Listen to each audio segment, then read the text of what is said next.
साथियों, स्वागत है आपका self study classes Sumit Jain YouTube channel में। सभी साथी आ जाएं और जल्दी से वीडियो को लाइक कर दें। और दोस्तों, आज अपना चैप्टर है भारत माता, है ना। भारत माता इस चैप्टर को अपन पढ़ने वाले, जिसके जो रचनाकार हैं कौन है, जवाहरलाल नेहरू हैं। ठीक है, इनका भी जन्म 1889 में हुआ था। 1889 के जन्म में अपन ने रामनरेश त्रिपाठी को भी पढ़ा था। 1889 का जन्म दोस्तों रामनरेश त्रिपाठी, माखनलाल चतुर्वेदी का भी अपन ने पढ़ा था। ठीक है, अब यहां पर भारत माता ये जो पाठ है, इसके रचनाकार हैं जवाहरलाल नेहरू और इनका जन्म भी कब हुआ था? 1889 में हुआ था। ठीक है, अब लेखक का परिचय यहां पर अपन जानने वाले हैं कि जवाहरलाल नेहरू का जो जन्म है वो 1889 इलाहाबाद को दोस्तों हुआ था। इलाहाबाद उत्तर प्रदेश में इनका जन्म हुआ। ठीक है, जवाहरलाल नेहरू के पिताजी कौन थे? वकील थे। ठीक है, जवाहरलाल नेहरू की प्रारंभिक शिक्षा घर पर ही संपन्न हुई। उनकी उच्च शिक्षा दोस्तों इंग्लैंड के हैरो एवं कैम्ब्रिज में हुई। यहीं से ही उन्होंने वकालत की। जवाहरलाल नेहरू पर गांधी जी का गहरा प्रभाव पड़ा। गांधी जी के आह्वान पर वे पढ़ाई छोड़कर आजादी की लड़ाई में कूद पड़े। जवाहरलाल नेहरू सन 1929 में भारतीय राष्ट्रीय कांग्रेस के लाहौर अधिवेशन के अध्यक्ष बने। भारतीय राष्ट्रीय कांग्रेस लाहौर अधिवेशन के अध्यक्ष बने कब? 1929 में।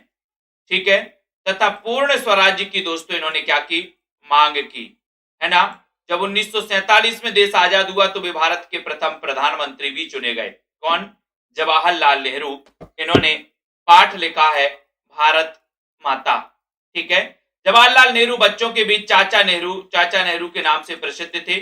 ठीक है, और जवाहरलाल नेहरू ने देश के विकास के लिए कई योजनाएं चलाई, जिनमें आर्थिक, औद्योगिक प्रगति तथा वैज्ञानिक अनुसंधान से लेकर साहित्य, कला, संस्कृति आदि क्षेत्र शामिल थे। ठीक है, हेलो जी, नमस्ते। हाँ, भेज दिया। ओके, स्क्रीनशॉट भिजवा दो मुझे, नाम नंबर दे दो, मैं फिर कॉल करूंगा। मैं क्लास कर रहा हूं जस्ट। ठीक है, ओके।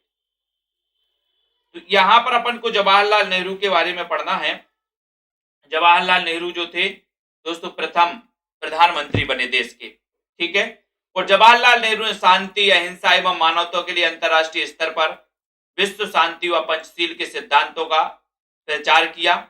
और दोस्तों इनकी प्रमुख रचनाएं इस प्रकार से, इनकी प्रमुख रचनाएं भी आप सभी साथियों को पता होनी चाहिए, जिनमें अपन देखें लेखों एवं भाषणों का संग्रह, हिंदुस्तान की समस्याएं, भारत की बुनियादी एकता, ठीक है, स्वाधीनता और उसके बाद, ठीक है, लड़खड़ाती दुनिया, है ना, और राष्ट्रपिता नाम से भी इन्होंने दोस्तों इनकी भाषण की जो है संग्रह माना जाता है।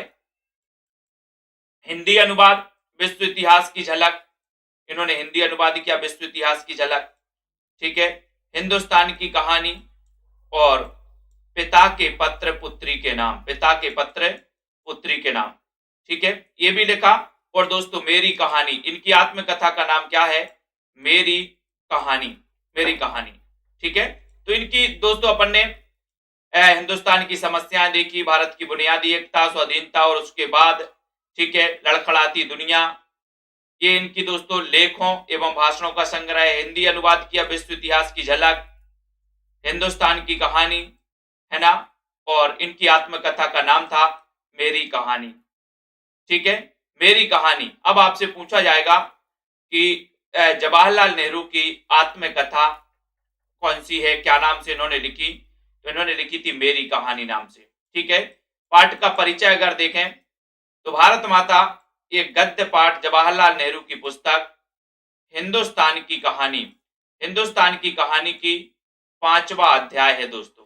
हिंदुस्तान की कहानी का कौन सा अध्याय है? 5वां अध्याय है। कि हिंदुस्तान की कहानी दोस्तों याद रख लेना, यहां पर अपन ने देखा है हिंदुस्तान की कहानी। ठीक है, ये जो है इन्होंने अनुवाद किया, हिंदी अनुवाद किया है ना, और हिंदुस्तान की कहानी का 5वां अध्याय है और यह पुस्तक अंग्रेजी में है। इसका हिंदी रूपांतरण हरिभाऊ उपाध्याय ने किया है। हिंदी रूपांतरण किसने? हरिभाऊ उपाध्याय ने हिंदुस्तान की कहानी का। और हिंदुस्तान की एकता के संबंध में नेहरू जी ने बताया कि भारत माता की जय का मतलब है कि यहाँ के करोड़ों करोड़ लोगों की जय। भारत माता की मतलब का जय है कि यहाँ की करोड़ों करोड़ लोगों की जय, है ना। भारत में विविधताओं से भरा देश है, तथापि भारत एक है ना, विविधता में एकता। जवाहरलाल नेहरू भारत के प्रथम प्रधानमंत्री थे। अपने कार्यकाल में उन्होंने स्वतंत्र भारत को एकता के सूत्र में पिरोया, क्योंकि पहले अंग्रेजों का शासन था।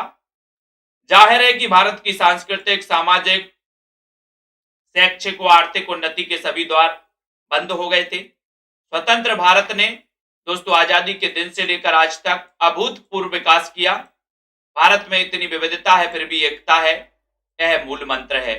ठीक है, तो यहाँ पर एक दोस्तों एक नॉर्मल वे में आपको पूरा पाठ का सारांश समझाया गया है ना, कि इस पाठ में क्या है।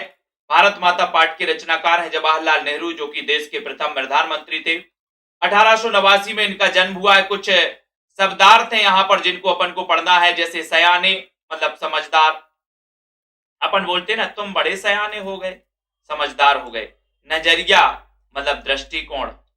महदूद मतलब सीमित, महदूद महदूद मतलब सीमित, है ना। गिजा मतलब होता है खुराक, भोजन।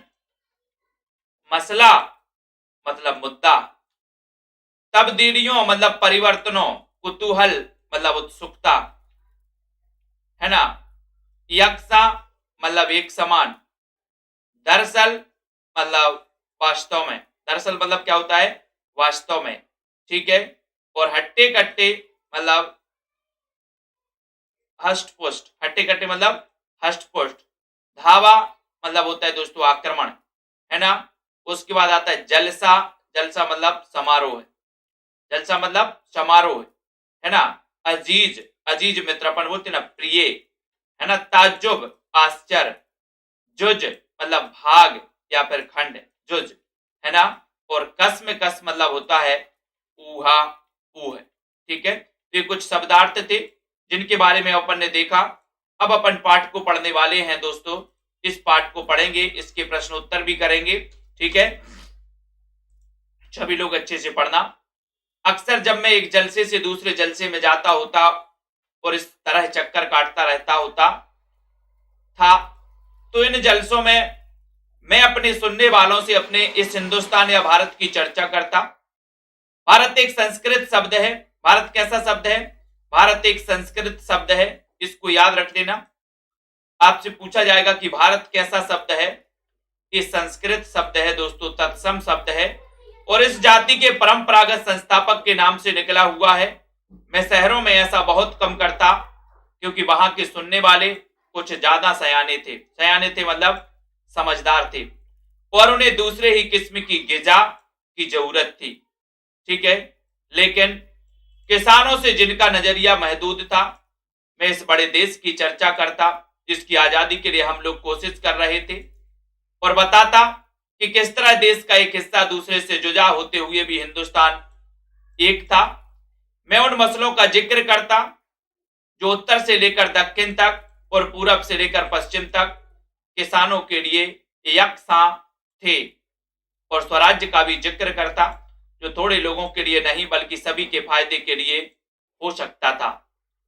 मैं उत्तर पश्चिम में खैबर के दर्रे से लेकर धुर दक्षिण में कन्याकुमारी तक की अपनी यात्रा का हाल बताता और यह कहता कि सभी जगह किसान मुझसे एक से सवाल करते क्योंकि उनकी तकलीफें एक सी थी, यानी गरीबों, कर्जदारों, पूंजीपतियों के शिकंजे, जमींदार महाजन, कड़े लगान, सूद, पुलिस के जुल्म और ये सभी बातें गुथी हुई थी उस ढपे के साथ जिसे एक विदेशी सरकार ने हम पर लाद रखा था।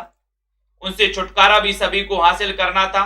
मैंने इस बात की कोशिश की कि लोग सारे हिंदुस्तान के बारे में सोचें और कुछ हद तक इस बड़ी दुनिया के बारे में भी जिसके हम एक जुज हैं। और मैं अपनी बातचीत में चीन, स्पेन, अबिसिनिया, है ना, इनके बारे में अपन को पढ़ना है। तो यहां पर जुज मतलब क्या है? भाग, जिसके हम एक भाग हैं या फिर एक खंड हैं, है ना। मैं अपनी बातचीत में चीन, स्पेन, अबिसिनिया, मध्य यूरोप, मिड और पश्चिमी एशिया में होने वाले कसमकसों का जिक्र भी ले आता। मैं उन्हें सोवियत यूनियन में होने वाली अचरज भरी तब्दीलियों का हाल भी बताता और कहता कि अमेरिका ने कैसी तरक्की की है। यह काम आसान न था, लेकिन जैसा मैंने समझ रखा था वैसा मुश्किल भी न था। इसकी वजह यह थी कि हमारे पुराने महाकाव्यों ने और पुराणों की कथा कहानियों ने, जिन्हें वे खूब जानते थे, उन्हें इस देश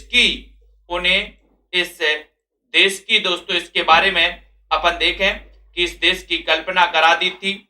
और हमेशा कुछ लोग ऐसे मिल जाते थे जिन्होंने हमारे बड़े बड़े तीर्थों की यात्रा कर रखी थी जो हिंदुस्तान के चारों कोनों पर हैं, या हमें पुराने सिपाही मिल जाते जिन्होंने पिछली बड़ी जंग में या और धावों के सिलसिले में विदेशों में नौकरियां की थी।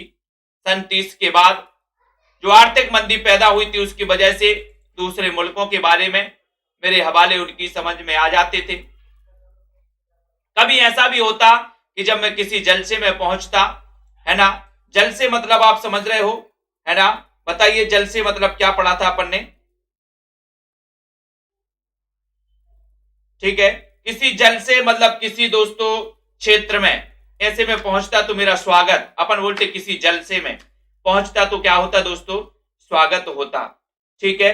मतलब समारोह है ना, किसी क्षेत्र के समारोह, जलसे में, जलसा में, तो समारोह में पहुंचता तो वहां मेरा स्वागत होता। भारत माता की जय इस नारे से जोर के साथ किया जाता। मैं लोगों से अचानक पूछ बैठता कि इस नारे से उनका क्या मतलब है, यह भारत माता कौन है जिसकी वे जय चाहते हैं। मेरे सवाल से उन्हें कौतूहल और ताज्जुब होता और कुछ लोग जवाब न बन पड़ने पर वे एक दूसरे की तरफ या मेरी तरफ देखने लग जाते। मैं सवाल करता ही रहता। आखिर एक हट्टे कट्टे जाट ने जो अनगिनत पीढ़ियों से किसानी करता आया था, जवाब दिया कि भारत माता से उनका मतलब धरती से है। कौन सी धरती? ये हट्टे कट्टे जवान ने क्या जवाब दिया? धरती से। भारत माता से मतलब उनकी धरती से है। कौन सी धरती? खास उनके गांव की धरती या जिले की या सूबे की या सारे हिंदुस्तान की धरती से उनका मतलब है। इस तरह सवाल जवाब चलते रहते, यहां तक कि वे उब कर मुझसे कहने लगते कि मैं ही बताऊं। मैं इसकी कोशिश करता और बताता कि हिंदुस्तान वह सब कुछ है जिसे उन्होंने समझ रखा है, लेकिन वह इससे भी बहुत ज्यादा। हिंदुस्तान के नदी और पहाड़, जंगल, खेत जो हमें अन्न देते हैं, ये सभी हमें कैसे हैं? अजीज हैं, मतलब प्रिय हैं। लेकिन आखिरकार जिनकी गिनती है वे हैं हिंदुस्तान के लोग, उनके और मेरे जैसे लोग जो इस सारे देश में फैले हुए हैं। भारत माता दरअसल यही करोड़ों लोग हैं। भारत माता दरअसल यही करोड़ों लोग हैं और भारत माता की जय से मतलब इन लोगों की जय का, है ना। मैं उनसे कहता कि तुम इस भारत माता के अंश हो, एक तरह से तुम ही भारत माता हो। और जैसे जैसे विचार उनके मन में बैठते, उनकी आंखों में चमक आ जाती, इस तरह मानो उन्होंने कोई बड़ी खोज कर ली हो। ठीक है। उसके बाद दोस्तों ये जो पाठ है, इस पाठ के बारे में इस प्रकार से बताया गया।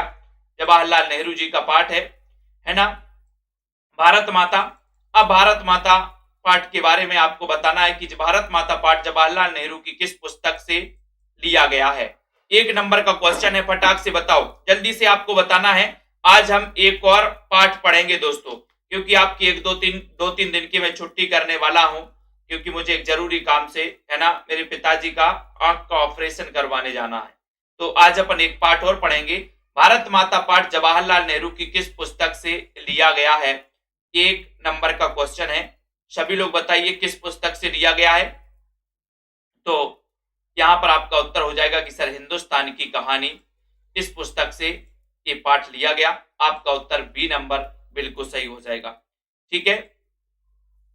अगला क्वेश्चन है, भारत किस भाषा का शब्द है? बहुत ही शानदार क्वेश्चन है, भारत किस भाषा का शब्द है? आप लोग ऐसे ही बताएंगे। बताइए जल्दी से, भारत किस भाषा का शब्द है? आप लोगों ने पढ़ा है ना, तो सभी को लगभग पता है कि सर भारत जो है ये संस्कृत भाषा का शब्द है, तत्सम है, संस्कृत भाषा का शब्द है। सी नंबर आपका बिल्कुल सही है। ठीक है। भारत माता गद्य पाठ में लेखक ने ग्रामीण लोगों की अपेक्षा शहरी लोगों को बताया। क्या बताया? महदूद नजरिए वाले, अधिक उत्साहित, क्या बताया उन्होंने? अधिक उत्साहित होते हैं, सयाने होते हैं, नासमझ होते हैं। 3 नंबर का क्वेश्चन है, तो 3 नंबर के क्वेश्चन में सभी लोग बताएंगे कि सर उन्होंने बताया क्या? सयाने। सयाने मतलब अधिक समझदार, अधिक समझदार बताया। डी नंबर कौन को? शहरी लोगों को, है ना, सयाने बताया डी नंबर। ठीक है। नेहरू जी जब किसी जलसे में जाते, समारोह में जाते, वहां किसकी चर्चा करते थे? बताओ। 4 नंबर का क्वेश्चन है, सभी लोगों को बताना है वहां किसकी चर्चा करते थे, हिंदुस्तान या भारत की? राष्ट्रीय स्तर की समस्याओं, विदेशी सरकार के कारनामों, या फिर उपर्युक्त सभी की? तो नेहरू जी जब किसी समारोह या जलसे में जाते थे तो हिंदुस्तान या भारत की भी चर्चा करते थे, राष्ट्रीय स्तर की समस्याओं की करते थे, विदेशी सरकार के कारनामों की करते थे, यानी कि आपका उत्तर हो जाएगा डी नंबर। ठीक है। 4 नंबर आपका बिल्कुल सही है। हट्टे कट्टे जाट किसान ने भारत माता किसे बताया था? हट्टे कट्टे जाट किसान ने, 5 नंबर का क्वेश्चन है, हट्टे कट्टे जाट किसान ने भारत माता किसे बताया था? भारत की धरती को, भारत की भाषा को, भारत की जनता को, भारत की संस्कृति को। तो जो हट्टे कट्टे जाट किसान ने बताया था दोस्तों, वो किसे बताया था? 5 का उत्तर, और सभी को पता है कि सर उसने बताया था भारत की धरती को। 1 नंबर आपका बिल्कुल सही है। ठीक है। लोगों की आंखों में चमक कब आ जाती थी? बताओ, लोगों की आंखों में चमक कब आ जाती थी? 6 नंबर का क्वेश्चन है।